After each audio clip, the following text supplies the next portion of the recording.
Hey guys, welcome back to Judo Highlights. Day 2 of Tashkent. We'll have a look at all the highlights. And sorry for the delay guys, I've had a bout of food poisoning, but I'm back, ready to go. So I want to start off this video with Lombardo. His performance, really good. You can just see when he's on the tatami, he's kind of thinking out how he's going to take people down. Very thoughtful judoka and just his approach. Like check out the sumigaishi here.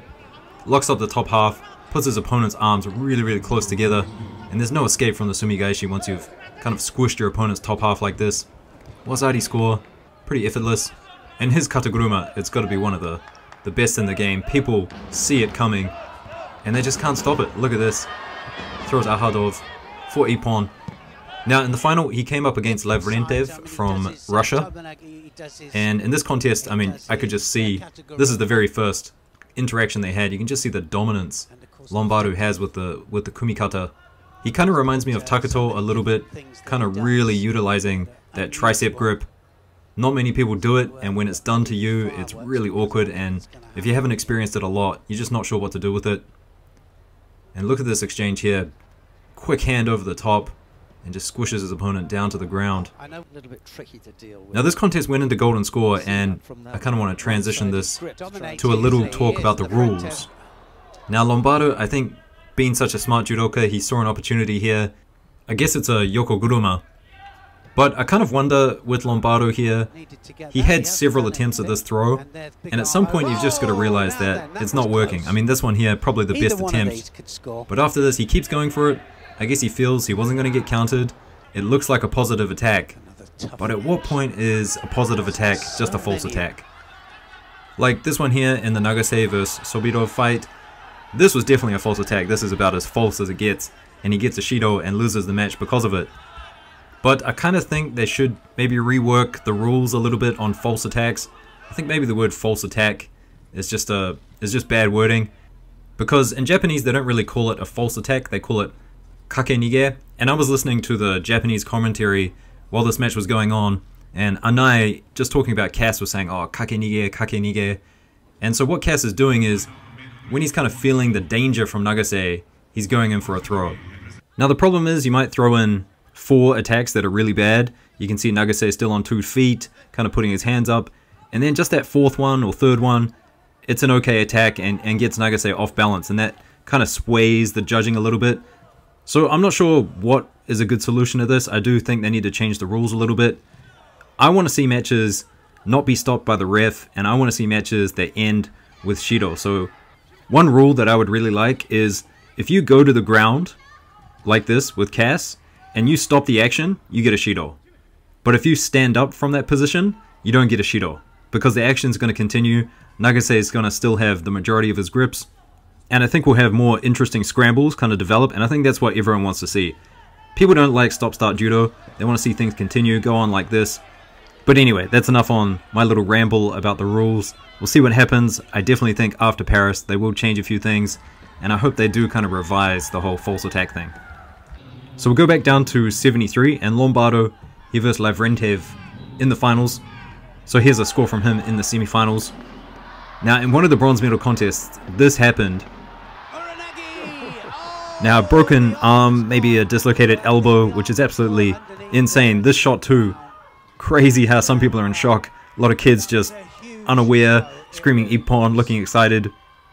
But the craziest thing about this is Nomanov, he won the bronze medal. His opponent, Shamshayev here, gets done for head diving. Now I'm sorry to play this again and again in slow motion, but how do you do an uranage and not have your head just touch the mat? Your shoulders are going to hit the mat. If anything, Nomanov, he's in the wrong putting his hand down like that. If he didn't put his hand down, I think that would have just given him the uranage. It was a great throw. Anyway, I'd like to hear you guys' opinions. Akadov on the other side of the bracket, he took the other bronze medal. This isn't from the bronze medal contest. That ended in Shido. At under 81s, we had some other interesting calls in the finals. So here's the bronze medal contest. And this here, they go to the video referee. And as you can see, clear head diving. So if you want to stop this, guys, put a hand or a shoulder down first. If you lead with the hand or shoulder, you can put your head down second. And also in the final, Borchashvili, he gets done here. I think this is a good call, although I've seen people get Shido by doing it with one hand. So if Borchashvili didn't have his left hand there, I would be okay with this movement. But because he's pinning Cass's hand to his body, Cass has nowhere to take his hand off and escape, and it is a bit dangerous on the elbow. So good decision here in the final, and Cass takes gold. So for the bronze medals, we had Sridrak, he took this one with a nice score here. And then the other bronze went to Nagase, winning by Shido. But I will talk about Nagase just a little bit, because he is my favorite judoka. He had some good contests earlier on. I really liked the one against Albarak. Just kind of tired him out, waited until golden score, played the Shido game really well.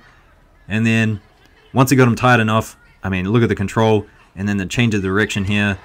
Beautiful Osotogari. Now Svidrak, that's a really hard name to say, but he also took out Albarak. Kind of an interesting kochi here. But in the exchange beforehand, I mean, Albarak really took it to him, and I was kind of surprised that this wasn't a score. But it turns out Albarak just gripping a little bit too low, below the belt. I think he starts off at the belt height. He's kind of looking to grab the belt. You'll see it right here. I mean, it looks like he's grabbing the belt to me, but the judges, they said it was a leg grab. Gets a Shido for it and loses that match, unfortunately. And last thing I'll say about 81s, guys. Boltoboyev, he went out early. Is he done? I mean, I know he had injuries and he's coming back, but maybe his best days are behind him. On to the women's divisions now, and we'll start at under 63. Now, you know someone's incredible when they can take out 2 Japanese in a row. Abaganu took out Tatsukawa in the final, and then took out Nabekura in the semi-finals as well. Both with Juji Gatame. Now, I mean, Abaganu, she is just a legend on the tatami right now. She's 31 years of age, she has a child, shows no signs of slowing down, but I do think after Paris she might just hang it up.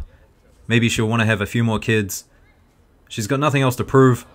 I mean, look at this, she just absolutely walks through all of her competition. Look at this Kataguruma too. She's so powerful. And I mean, I don't think anyone beats her at the Paris Olympics. So a silver for Tatsukawa. And if you have a look at the back of her gi, it doesn't say Japan. So I'm not sure if she had a gi issue. Maybe her gi was too short or something and they had to bring out an extra, a spear. No idea what happened there, but very rare to see one of the Japanese team with not a Japanese gi on. In the bronze medal contest, we had Leski with the Osaikomi here. And the same for Nabekura on the other side of the bracket. Now, at under 70, I thought Pinot was going to take it, but it ended up being Butkrate from Germany. Now, Pinot kind of looks like she goes for a Sumigaishi, but Butkrate on that outside leg with the Kosodogake. They do go to the video referee just to confirm, but I do like that they're giving this a score, just because, as I said earlier on in the video, anything that stops people from doing this and getting away with it, I think it's a positive for the sport. So, if anyone tries a Sumigaishi, try a Kosoto, try an Ochigari, try a Kochi, you might get a score. Even just with the hands, sometimes that's enough to do it. Takato back in the day, he was really good at selling it, using his hands and just making it look like people had kind of been countered by his tewaza. So gold for Buck Creek and a silver for Pinot. Now someone's going to have to help me with this name as well. Devugt? Is that how we say it here? G and a D next to each other? Help me out, guys. Nice Juji Gatame by her. And then on the other side of the bracket, we had Nizoe. She ended up getting 2 wazaris. Score here. And then a little later on, bit of Osaikomi. So anyway, guys, stay tuned. A couple of hours, I will have the day 3 video on.